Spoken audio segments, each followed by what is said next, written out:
ಇವತ್ತು ಬಸವ ಭಾರತ ಅಂತೇಳಿ ಶೀರ್ಷಿಕೆಯನ್ನು ಮಾಡಿದ್ದಾರೆ. ಬಸವ ಭಾರತ, ಇಡೀ ಭಾರತ ಬಸವ ಆಗಬೇಕು.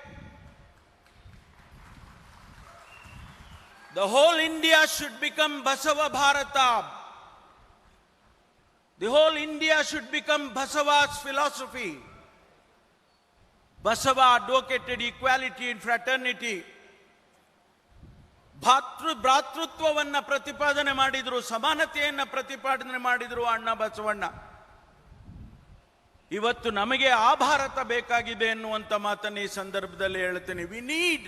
We need Basava Bharat, where everybody is equal, everybody's philosophy is the same.